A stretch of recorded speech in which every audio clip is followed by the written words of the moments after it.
ओम सदाशिवसमारंभां व्यासशंकरमध्यमाम् अस्मदाचार्यपर्यन्तां वन्दे गुरुपरम्परां श्रुतिस्मृतिपुराणानाम् आलयं करुणालयं नमामि भगवत्पादं शङ्करं लोकशङ्करं शङ्करं शङ्कराचार्यं केशवं बादरायणं सूत्रभाष्यकृतौ वन्दे भगवन्तौ पुनः पुनः। ओम सहना भवतु सहनौ भुनक्तु सह वीर्यं करवावहै तेजस्विनावधीतमस्तु मा विद्विषावहै। ओम शांति शांति शांति। ओम श्री परमात्मने नमः। See, today we are going to start a new chapter, chapter 16 of the Bhagavad Gita. This is called Daivasura Sampad Vibhaga Yogaha. Daivasura Sampad Vibhaga Yogaha. So Vibhagam means distinction or division. Yogaha means a discipline. So there is a teaching involved in this particular aspect also. And what is being taught here? Sampadaha means one has to acquire or one has to let go. So Daiva Asura. So there are two things that have been talked about. Daivikam and Asurikam. So Daivam means that which is of a good values or good qualities. And Asura means those qualities which we must remove from ourselves. So again, now after leaving the topic behind, Krishna again picks up the values again. Because the Bhagavad Gita is actually all about values. So one must know what is the value, number one. And one must know how to value the value also. So unless you know the value, you would not be able to give any effort or importance to value to it. Right? So if you have a property, you know the value of it. Then you can ask the estate agent to say, give me a value. If you don't know anything about a property, you can give it to somebody, somebody will just take it for $1 or $2 or anything can be given. So value should be there. That's why here the author or the Acharya here expects us to understand the differences of what are the qualities and what one must develop. And when you say Daiva Sampadaha means one has to develop or acquire those qualities which are of the nature of good qualities called Daivaha. So Daivam, when you say, is Bhagavan. And Asurikam, when you say Asuraha or Asuraha, means they are not, in literal terms, called Rakshasa. So Rakshasa is not somebody who is a dark person with dark long tooth, that is not the way. Rakshasa here talks about anyone who has got a guna called Rakshasa. Rakshasa Gunam. That means the person who has got Asuric Gunam. The one who don't have the Daivika Gunam is called Asuric Gunam. So he elaborates all these qualities in this chapter, which we are going to go through in detail. The first 1 to 3 has to be read together. So because it is one complete set of chapters. So because the third mantra, there is a word called Bhavanti. So because Bhavanti means may you become. So may you become or may you acquire that. So what is acquired? That all the qualities which are listed above. So we'll read all of them and then we'll take one by one and then go to the meaning of that. Okay.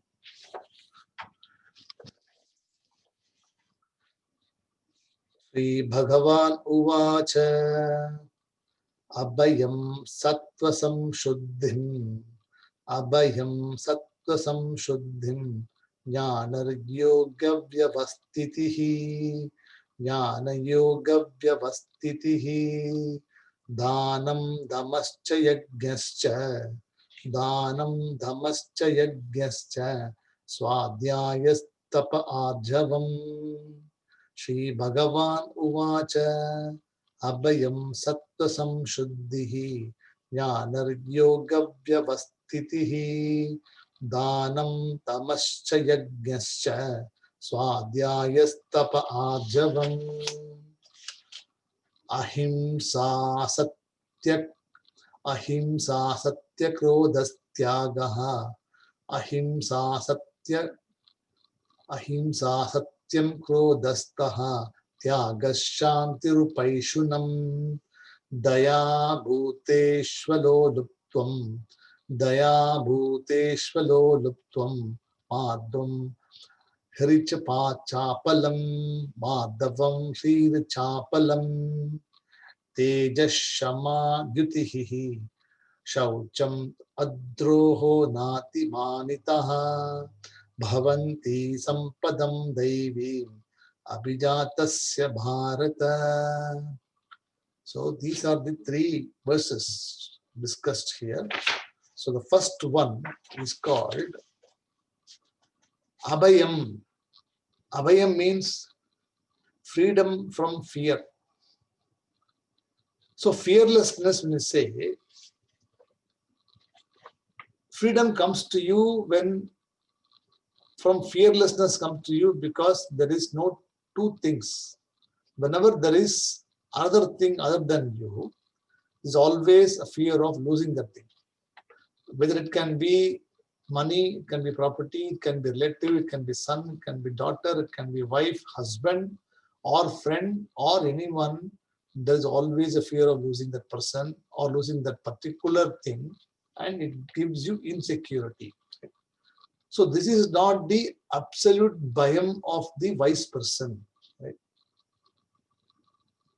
So here we are looking into the attribute of the mind of the seeker.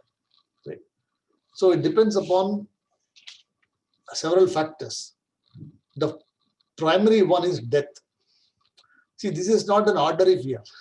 See, the fear of death is for everybody. Now, even for a jnani also, the fear of death is there. Because when death approaches, there's always some anxiety about what may happen, what may not happen, how long will it live, etc. Right? So fear is an emotion just like any other emotion. So it's also an emotion. And the emotion, this is something which we do not recognize immediately because we value that fear highly than anything else. We value every emotion. We value, passion, we value compassion, daya, everything we value. But somehow this fear has been given, fear of death is given highest value because the whole thing which is dependent on that is being lost. So if I die, then whatever I'm holding on is all gone. Right? So I'm hinging only on that particular thing which is the shariram. So if I'm not there, what will happen? All this will be lost. So where can I go? Right? So no living organism wants to die. Even if you look at the ant also, it will try to run away. You will try to, you see a cockroach, if you want to catch it, it will run away. Every organism wants to run away, including the human being also. Is it correct? Human being also wants to avoid. If Yamadharmaraja comes and says, today is your time, what you will say? See, today leave me alone. If you can give me 1 week time, I'll sort out all those things, I'll come and surrender to you. Supposing Yama comes and asks, okay, 1 week, I'll give you time. After 1 week, again, you say, one extra day, if I get, I'll really be happy. Because that you want to live longer. And living longer is a natural choice. Right? So this fear is instinctive and it is the fear for survival. Right?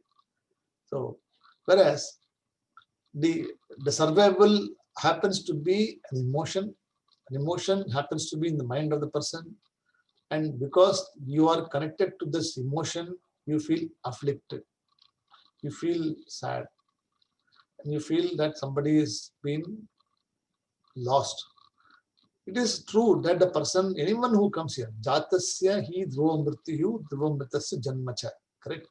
So if you remember the first, chapter 2, Jatasya hi dhruvam mrityuhu, dhruvam mritasya janmacha. In that which is born will die. That which will die will be reborn. So tasmat pariharete natvam shoshatum arhasi. So a non-social panditaha. So the people who understand this philosophy, that anyone who is going to come is going to die, including the person also, including me, everyone will going to die. But the death is for the physical body, not for the Atma or the consciousness. So one has to discern, one has to segregate or cognitively separate this fear. So is the fear absolute or the fear relative? Should be answered. So if you say the fear is absolute fear, which means that you do not understand what fear is. Whereas this fear is relative fear. In terms of just like absolute reality, when they say Atma, and relative reality, this is what is the. So when you say I will die, then you start inquiring into it as to what will I do after this. Right? And if you really ask the question, I am going to die, one must ask the question as a mumukshuhu as to when I say I, what does that I indicate? Does the I indicate the physical body? Does the I indicate the causal body? Or does the I indicate the Sukshma Shariram, Karana Shariram, Stula Shariram? All these three things are made together as the I, which is the Upadhi. The manifesting medium is the physical body, which comprises of all these, Pancha Pranaha, Pancha Manaha, all the, Pancha Pranaha, Pancha Indriya, Karma Indriya, Jnana Indriyas, Manaha, Buddhi, Chit, Ahankara. The 17 items are there. All of them is put together package. So this package is the one we are worried about. Right? And so if this whole structure disappears tomorrow, what will I do? The question is, if you are not there, why are you worried about you? Because if you are not there, the problem is solved. Right? Somebody else is going to worry for you. And somebody is worrying for you, you will not know. So what do? You worry for yourself now for something which you cannot control. And despite every preparation we do, everything that we do, it is not enough for us. There's not a single person who will say that I have lived my life long enough. I'm happy if death comes to me, or if I'm happy to embrace death. You ask anybody, they will say, no, I still got something to do. Still a lot of things to do. Right? So this is an emotional thing, right? So the technique of neutralizing this particular bhavana is called Pratipaksha Bhavanaha. Means, see, Pratipaksha Bhavana, when you say, you have to bring a cognitive change into your thinking. Right? The cognitive change is understanding or discerning the truth. Just as the wave and the water are one, but the wave thinks that, I'm going to die. But the water says that you're not going to die at all because I'm always there. You are always part of me, you're always in me, and you will be part of me always. So for the water, it doesn't have to do anything. You just have to inform. You just have to tell that you are this. The wave has to take ownership of its own thing, saying that, yes, I do not have a form outside of the water. I am water. Same way here also, the body itself is resolved. And say this physical body is nothing but a manifestation of this consciousness, which is the same as this. So when the body dies, it is only the upadhi dies. The physical aspect of the body dies and everything is going. But the Atma, the consciousness, which is the substance behind this, will never go. Right?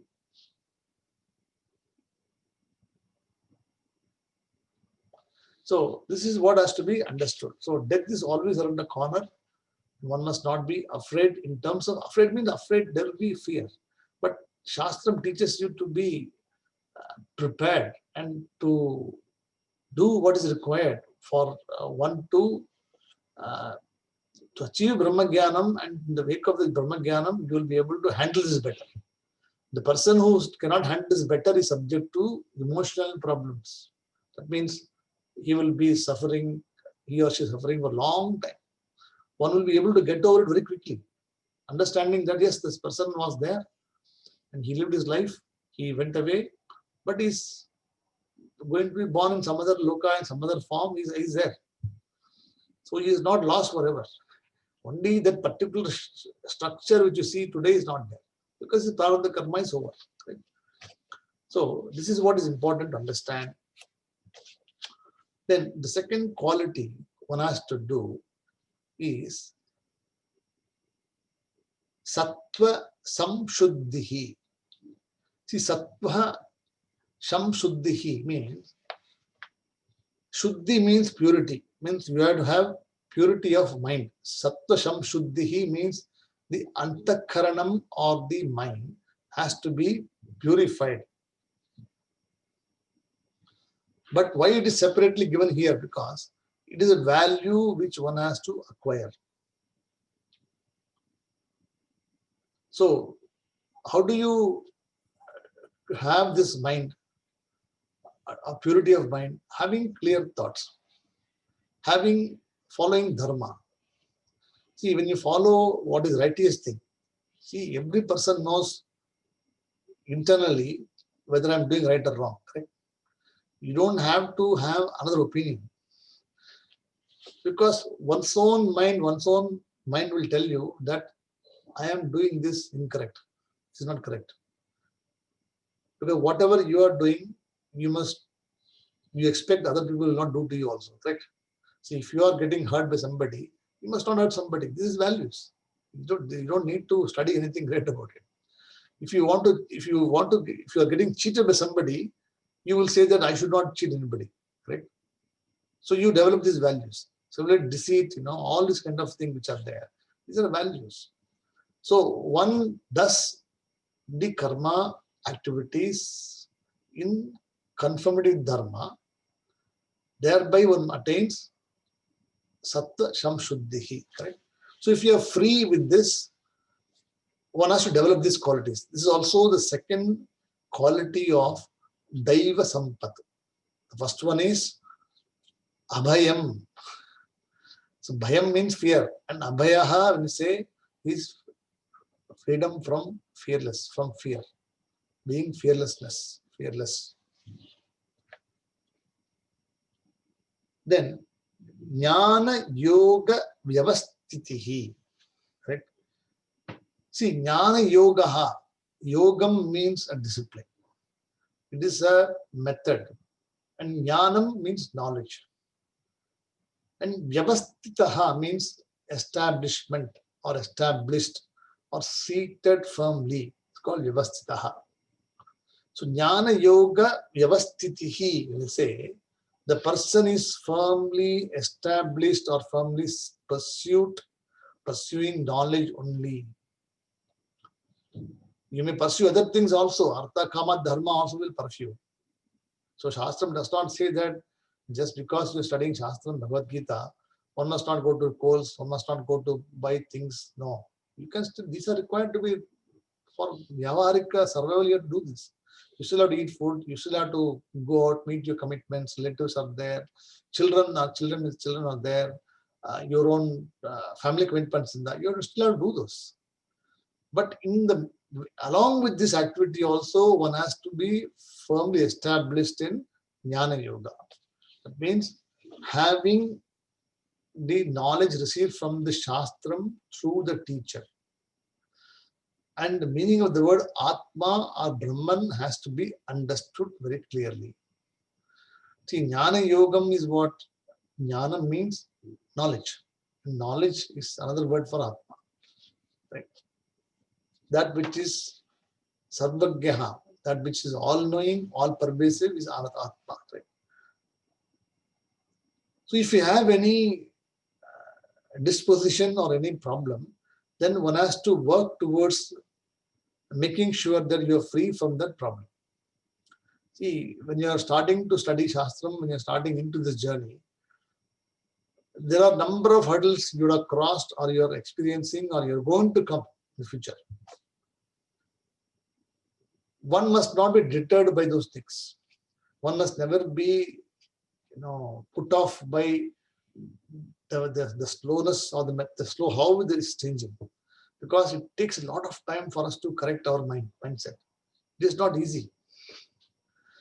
Our mind has been programmed for several years of neglect, and the way it has been left alone, it has got imprints all over the place. So now the Shastram is saying that you erase the eraser all these things or try to remove those impurities. So you don't know where to start. You are starting from somewhere, some old thoughts come. And those thoughts you try to clear, some new thoughts come. So sometimes you wonder, I don't know where to start, where to end.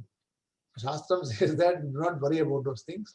You continue to work towards the end goal. The thoughts will come, go. You try to work towards mental preparedness. And Jnana Yoga Avastitihi means having your mind focused on the Shastram, the words of the teacher, the words of the Vedas. Consistently remembering what is being taught, going through what you have learned, Shravanam, Mananam, Punashravanam, Punamaranam, Punashravanam, Punamaranam, finally Nididhyasanam. So Nididhyasanam means a person living the dream or living in the value of full understanding of knowledge. It's called Nididhyasana, right? Or contemplation. So contemplate means you do not see, contemplation is a very wrong word in English. That's why you use Nididhyasana in Sanskrit. Because you contemplate means what? You ponder. That's what it means. You contemplate your think. There's no thinking here. It is Nididhyasana means you are really understood the values of the Shastra. You understood what is Atma, understood what is the consciousness, the conscious principle. You understood the differences between all the Sthula Shariram, Karana Shariram and Sukshma Shariram. You understand those things. You have already been a Mumukshu or you are pursuing Mumukshutvam. You are developing the qualities required for you to become more eligible, more qualified. And you are consistently making effort to do the righteous thing by following Dharma. And you are also pursuing Shastram to refine your knowledge. All these things, if you are doing, it will work for you. It will definitely work for you. It may take time, but it will never fail you. In between, doubt may come. Should I do it or not? Should I continue or not? Shastram says you keep continuing. Don't get dissatisfied. Don't get dejected by something not working immediately, because it takes time to correct those things. It is like, if you've got a house which is full of dirt, all the room is all completely littered with clothes, things are all over the place. When you first enter the house, somebody, oh my God, how am I going to do this? So do you walk away from the situation, or do you sit there and then think about how should I do this? You got two choices, right? Either you can walk away from the situation saying that I don't want this, I'll get someone else to clean it. Or you can say that let me take up ownership of this, I will make sure I will clean this. So you go through one by one room, you clean up, analyze them. Things which are required to be kept, you keep them. Things which don't require, you throw them away. Is right? You do that. In Vyavarika life, we do everything exactly what is supposed to be done. But in the Paramarthika view, we do not do this because it is something not required. Because they are material things, you can see them. Clothes, oh my God, this is a very old clothes about 20 years ago. No, I will not give this to anybody. I want to keep this as a memory. So you keep this, right? Then some old clothes are there, you want to check it, throw it away. So you do this discerning of, keeping things which are required, not required in terms of your transactional view. But the same thing Shastram says here, you must keep those things which are required in the mind. Other things you must try to remove it. So that takes time, because here you cannot quantify, you do not know what else is there. So when you look at the physical aspect of it, you know exactly how much of dirt is there. You can quantify.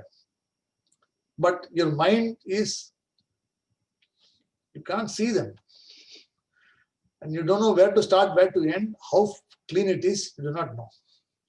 That is why it's a difficult part. So for that, Nididhyasana is important. So meditation, let's say, when you meditate or doing meditation also helps. So you sit there, dhyanam for a long time, thinking about, keeping your mind flow, focusing on what you want to do, also is another form of developing the mind for knowledge, preparing the mind for knowledge, or cleansing the mind for knowledge. Right? So you'll have to really be with yourself and chitta ekagrataha. Chitta ekagrataha means ekam means one, and ekagrata means bring forward all the mind into one force. So let the mind wander. Do not feel that the mind is wandering. Oh my God, I'm doing papam punyam. Don't worry about this. Let the mind wander, bring the mind back. Mind wanders, bring the mind back. Keep doing for number of days, number of months, whatever is required for you. Eventually, you'll be able to sit for first 10 minutes, then 20 minutes, then half an hour, then 1 hour. Then you'll be able to sit for a longer time also. Correct? So this is how it happens, because it is all effort only. Right? That's what it says here. Jnana Yoga Vyavasthitihi is the most important one among all the other qualities of Daivi Sampati. Because if you have this quality, then you can master the rest. If you don't have the mind which is steady, then all the thoughts will be, all the other things will take over control. Kamam will come, Krodham will come, Moham will come, Madham will come, Matsaryam will come. Right? All these things will start entering through the cracks. And once the crack is open, they start going through all the, and spreading through. So you'll have to be very careful. That's why a jnani has to be a wise person, or a mumukshu who is studying has to be very, very careful than other people. See, other people, they are not worried, because they are not worried about it. But we are worried because our end goal is moksha, for being free from all these things. Moksham itself means what? Not going somewhere. Moksham itself means freedom from emotional problems. Right? Physical problem, freedom will be possible only when you die. That's already there. You already know that. But how to get free from emotional problem is the biggest worry. Right? So for that only we need to develop all these qualities. So Jnana Yoga Vyavasthitihi means the Satvikam quality has to be developed. So once when a person develops these qualities, he is free from Raga Dveshaha. See, Ragaha means like, Dveshaha means dislike. Means I like this, I don't dislike this. You don't have any particular opinion about liking somebody or disliking somebody. You are just a normal person. Somebody does a favor to you, you don't go overboard and give preferential treatment to the person. If somebody mistreats you, somebody insults you, you do not have vengeance against the person. Nor you say that I will not let the person come to my life again. I will not talk to him. I'll cut him off from society. You don't do that. It is because you being neutral, you do not get affected by what's happening around. People will have opinion. They will have their own ideas. They will have their own doubts, which is stemming from their own misunderstanding, their lack of jnanam. And this should not affect the person. Right? So that's why developing a disposition is very important. And sometimes a duty-based structure helps you. See, in the olden days, duty-based structure is there. That means one has to know what is the duty of a person. We are only one single person, right? But we perform duties, many duties. I may be a teacher, but I'm also grahastha.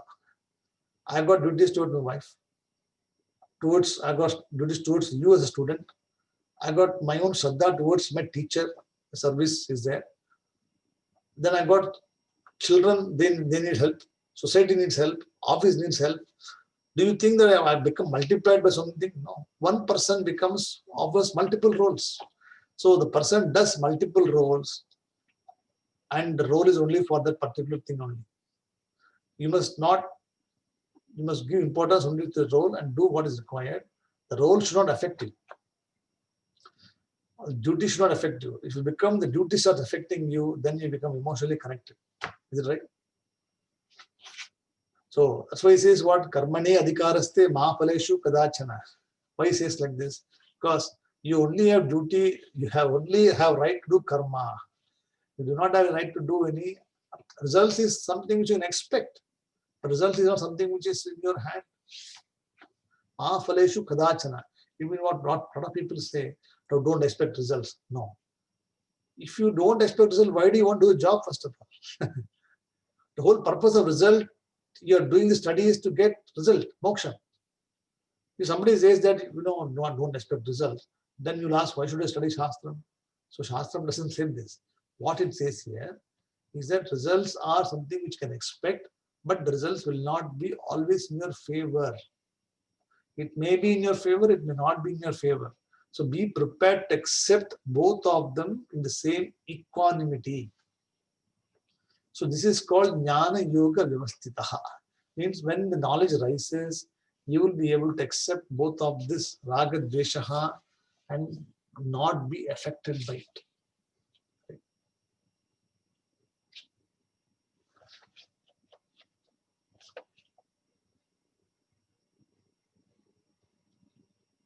Next one is Danaha.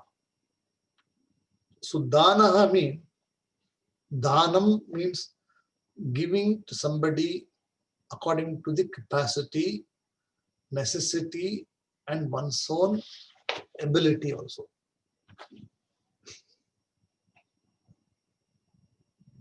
So in Tamil also we have, Patra Marandi Pichai. Yeah. Why do you say this? It doesn't mean that there's a patram and then you look at the big bowl and then you give bhiksha. Patra means the character. Or the character means the person. So the person who is actually the deserving person, you look at the person whether he deserves to be given a bhiksha or not, or should be give dhanam or not. It is no point in giving dhanam to somebody who has got so much of wealth. Right? Somebody doesn't have wealth, somebody is having a bad time, then you should give the person if he deserves it. Also, you must know which purpose the person receiving the dhanam is used for. Supposing you dhanam and the person is misusing for something else.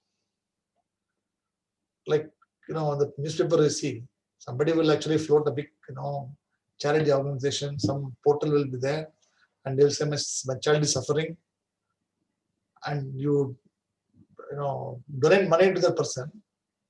Millions of persons, they collect money. Then what? They go and buy a yacht. They go to holidays. They go to cruise. And then they somehow stupidly, they accidentally post in Facebook or Instagram. Somehow they come to know.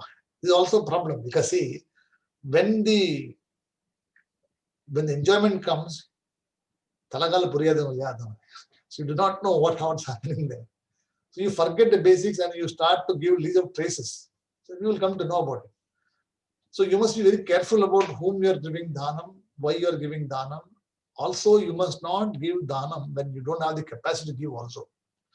You must not be in a position to beg later on that you must not do this. Shastram doesn't say this. Shastram says what? You keep enough wealth for you, which is enough for you.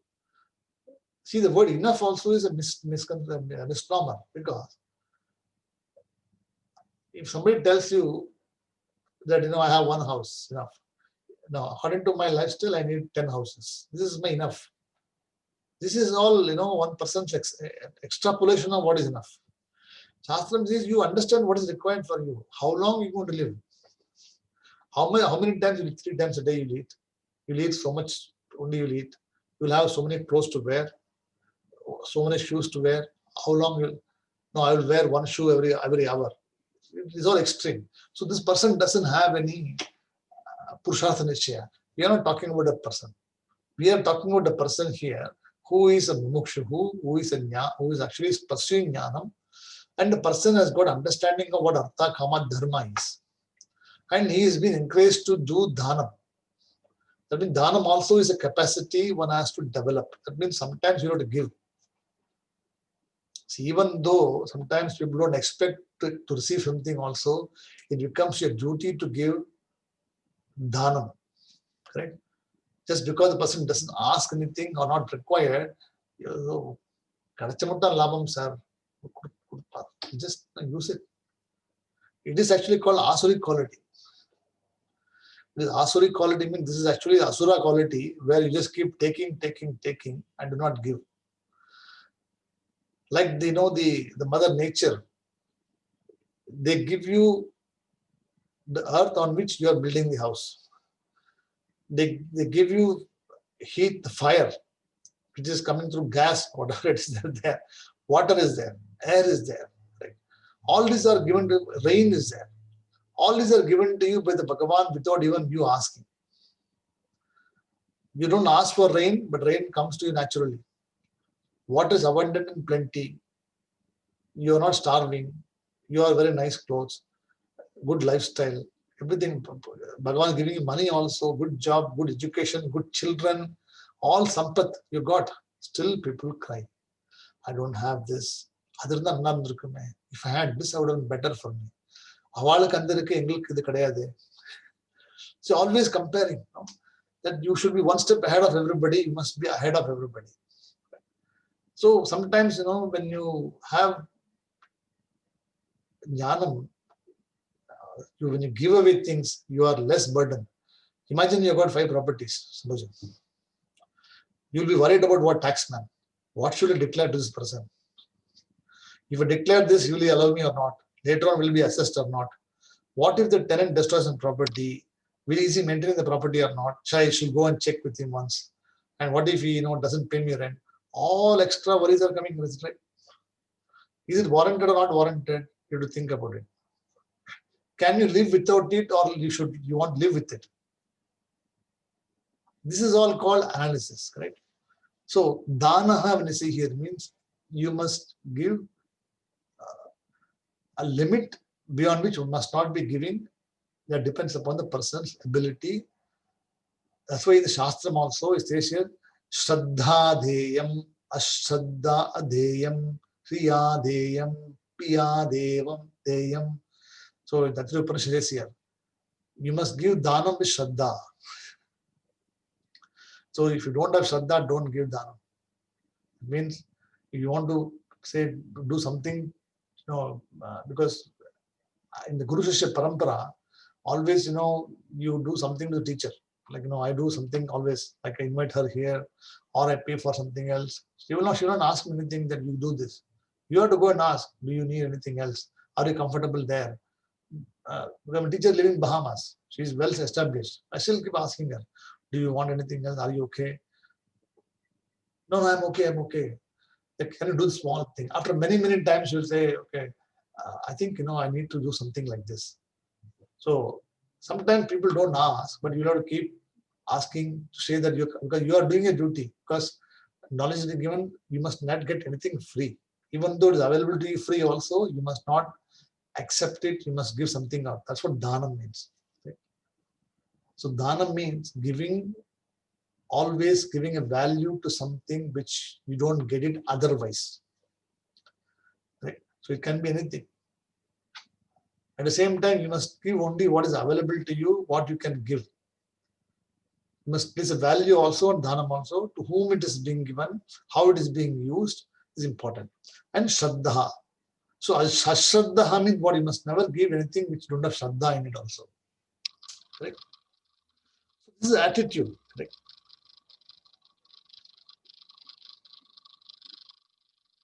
So a lot of people think if I give dhanam, I'll lose money. I will be having less money. Dhanam actually, when you give more money, when you give something, it actually you get more. You always get more. And how do you get more? You don't get more money. You get satisfaction which you don't get before. See, Annadanam, when you say, in olden days, Annadanam was supposed to be the most efficient or best way for a person to be compensated. Why? A Brahmana can be given money also. He can be given lakhs of rupees, crores of rupees can be given to him also. Even then he will be unhappy because crore also is what is, he'll stack it somehow somewhere there and he will keep spending. If he had 100 crore rupees also, he'll accept it. Because there's space, he can put something, somebody's house, he can keep it also. That's why Brahmana actually was given Dakshina, the extent of what is required for, and then he was given other things like clothes, veshti, then he was given Annadhana. So Annadhana means like, his family is fed for the entire year. So only in Annadhanam, only what you can eat is only limited. You cannot eat anything more than what is supposed to be eaten. You will say enough. You may go for 1 round, 2 round, 3 round, 4 round. Finally, you will say, Swami Mudiyad. I just cannot take it anymore. I cannot stomach it anymore. What does it mean? You reach the capacity. So when you say enough, when you say that person actually says santushtaha, he is satisfied, he does not want to be given anything more, he cannot accept anything more. Even if you give also, he will say no. He will say no. You give money to him, come. He will accept it. So Annadanam also is preferred more. Why? Because Annadanam is still preferred the best way. He's there, the people who eat, they satisfy, they bless. And it comes out of their satisfaction. So when you give money, when you give anything from it also, it gives you satisfaction. You are not expecting anything from them. You must give without expectation.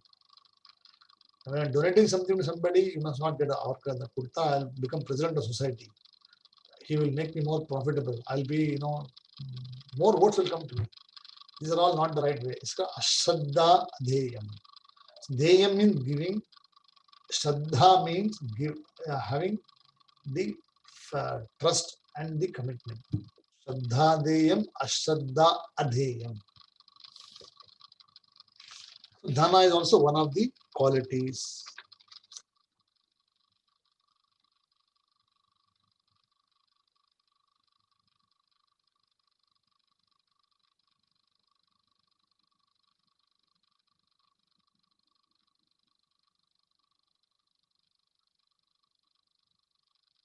See, there is a story mentioned here in one of the Bhashyams. They compare about the people in different states in India. You go to Punjab, right? There is not a single person who will beg on the streets. Why? Because the Gurudwara is there. See, you go to Langar, they'll give free food. Even the person who has got capacity to pay also, he'll go to Langar for free food.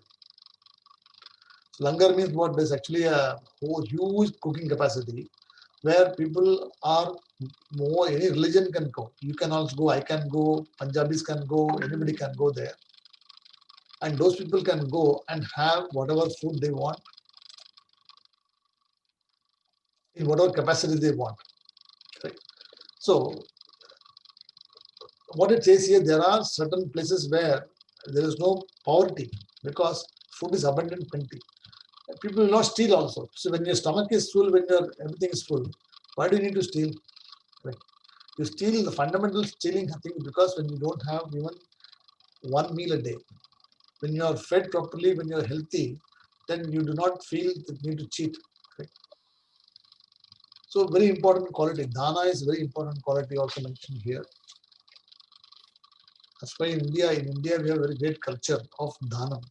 Right? Very good quality. Then dhammaha, next one. So dhamma means control. Control means these sense organs has to be controlled. It can be anything, watching what you want to watch, what you want to see, what you want to hear, what you want to experience, what you want to eat, how much you want to eat, how much you want to watch. All of them are dhamana. Right? So it is control over the indriyas as to when you should do. if you have a choice, a priority over something which you want to do, what could we choose? So having a limit, having a control over any enjoyment is called damaha, appropriate. Even talking also. Even talking also should be restricted. It means what? You must not keep on talking all the time. Some people have a habit of talking. They just can't stop because they get bored. Even if you're keeping quiet, they will say, "No, sumar kelu." Because they want to invite you to conversation when you're not interested. Because your mind is working on something else. They have something else to discuss. And when you come into conversation, the talking will continue for long. And sometimes some people meet only for discussion. Some people, so there are some who are there. I've not met you for so many days. Lot of things to talk about, lot of things to exchange about.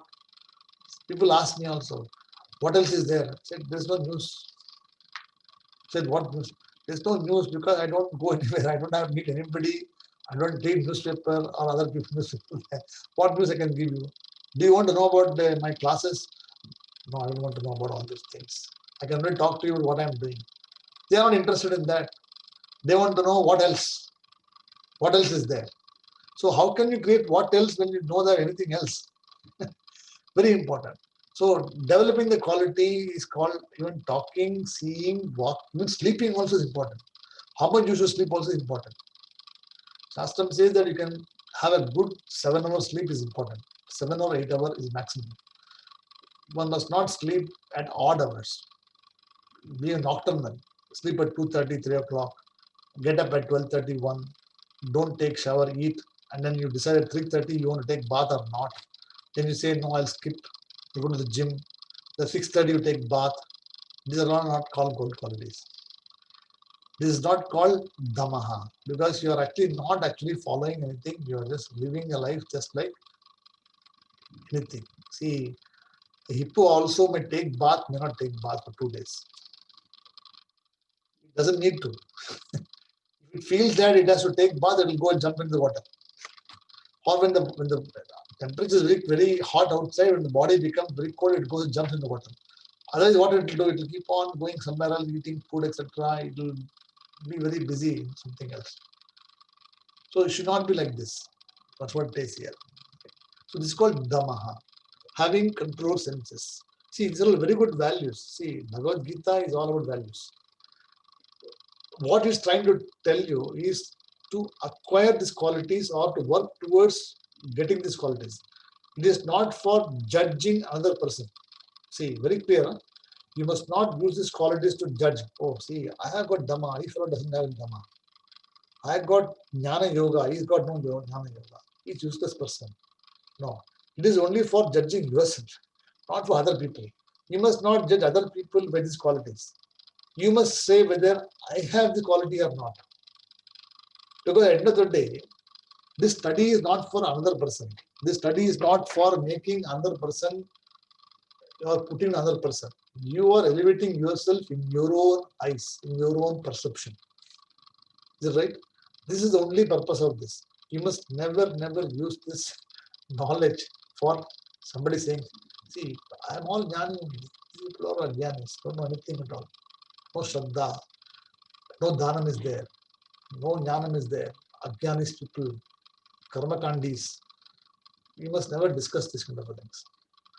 It is assimilate, understand the value, and then assess yourself whether how much you got value you got. If you do not have, develop these qualities. So when you develop the qualities, you will yourself become a better person. And by becoming a better person, you will be able to deal with other people in a better manner. It's all about behavior, attitude. Bhagavad Gita is all about attitude. It says you should have the right attitude. Karma yoga is what? Attitude. Ishvarapna buddhi, prasada buddhi, samatva buddhi, swadhyaya buddhi, sudharma buddhi. So buddhi means what is the intellect. It's the way you interact. So the whole structure is only this. That's why Krishna spends a lot of time on values. Then yajnaha. So yajnaha means doing your rituals. So daily rituals. So one must have a daily routine. Like getting up in the morning, if you're a Brahmana or if you're a Grihastha, if you're married, you have to do Sandhya Vandanam. At least once a day, once a time you should do. So at least 3 times is definitely recommended. You should do. If you can't do it, at least do once in the morning. Light a lamp or do some prayer, do some chanting, or if you don't know any chanting at all, sit in front of the Bhagavan, at least close your eyes and offer your worship. Say at least thank you for giving me another day. That itself is more than enough. It's a ritual. Ritual means it's a pattern that you do every day in the morning. You don't, like, you have coffee in the morning, right? Everybody has coffee in the morning. And you never forget to have coffee or tea in the morning because it upsets your rhythm. It can be for, for getting, energetic, number one. Second thing is also it could be biological also. It can actually trigger a lot of other things. Some people say coffee kudichada and other things will work properly. So people have coffee for other things also. So you have the routine, coffee, tea, or water or whatever. Go to the walk, gym. You have activities are there. So when you have activities for all of them, time is there. This also should be a part of the activity. Lighting the lamp. If you're a lady in the house, normally they get up in the morning, they take bath, they light the lamp, do some kulam, or if you're cooking something in the morning, offer to the birds. These are daily yajna. Bhuta yajna. It's very important. So in the olden days, we had Shauta Karma, which is fire rituals, correct? Agnihotram. Now we don't have any of these things. There's no Shauta Karma, there's no fire rituals. We do, but not Agnihotram anymore. Then other one is called Smarta Karma, which is daily puja, chanting, prayers, japaha, etc. are called Smarta Karma. Sauta Karma, Smarta Karma. So Sauta Karma means, Sauta means fire rituals. In the olden days, they will have a fire always burning. If you're a brahmachari, you're supposed to do Samhita Dhanam. If you just done Punal, etc., you should do Samhita Dhanam. That is one in the morning, one in the evening. If you are in the olden days, if you have got married and your father was Agnihotri and you are given Agnihotra, you should do Agnihotra. But if it is not there, don't worry about it. You do Smarta Karma, which is Smarta means what? You do, a person who's got attitude towards Bhagavan and surrender to Bhagavan is Smartas. Smart people. Smarta. Smarta, smart. Means you offer prayers, any prayer. Even offer fruit also is enough. One water is enough. Just stand there in front of anything. Even if you don't have a temple also, just close your eyes in front of whichever place you feel comfortable. Everybody has got some photos there. Something will be there. Every Indian will have some photo. Bhagavan photo will be there. I can see Gopalji has also got a photo there. So everybody has got some place where they always sit there and they do this. So it's called Smarta Karma. Then Swadhyayaha. See, Swayam Adhyayaha means daily recitation of the Vedas. It is not enough that you come once in a week in a class and read the Bhagavad Gita. You must, after the class is over, Monday to Friday, at least you open the book and at least read what has been taught to you. You don't have to read all the chapters. You read any verse or verses which is relevant to you, which you like the most, and that becomes your routine. So you may say, I would like to read, chapter 15, or I would like to read some 4 verses from chapter 2, 10 verses from chapter 3. That becomes your routine. Swayam Adhyaya. One has to study. One has to systematically study because it is a prayer. And the prayer produces good effects. Good vibes are being produced. You feel very good. But if you do this, See, I have done my job. I have done my offering to the Bhagavan. I have done what is required. Now I go and do what is required to do. I'm not worried about it anymore. So this is all good habits. Swadhyaya, Swayamadhyaya. Swadhyaya Buddhi I taught you in Karma Yoga. The same thing is mentioned here. That one should have a practice of recitation of the Veda. Veda Parayanam is considered spiritual karma. So Veda Parayanam, good. If you're asked to invite, go to some temple, do Rudra Japam, go.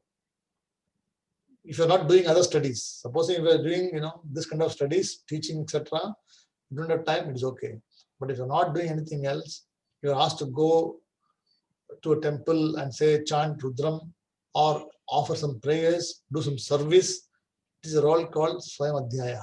So good things should do. Right? Because it produces special punyam, special sort of feeling of goodness, which is important for you. Also all the values. Then tapas. So tapas means one has to do not sitting cross-legged or standing upside down is called not tapas. Tapas here means what? One has to have control over a discipline over what the person is doing. Right? So it's also discipline. So we talked about tapas in chapter 5, Dhyana Yoga. Right? So Dhyana Yoga, the entire chapter is for tapas. How a person should do tapas, what he should do meditation on. So tapas is meditation. So what you should meditate on, why you should meditate on, when you should meditate on, how long you should meditate, and when should meditation stop. So if you have doubts, you go to chapter 5, chapter 6 of Dhyana Yoga also, chapter 5 and chapter 6. It talks about tapas and dhyanam, elaborately talks about. Right. Then he talks about in chapter 17, he picks up the same topic in chapter 17, he discusses elaborately on tapas also. Right. So at the moment he's just mentioning tapas because he's going to talk about it in chapter 17, the threefold tapas. The three different types of tapas one has to perform, one can perform. And this is required for jigyasuhu, for assimilation of knowledge. So knowledge has to be assimilated. So for that one has to do tapas, one has to do meditation, one has to focus on key aspects of the teaching. It's called tapas.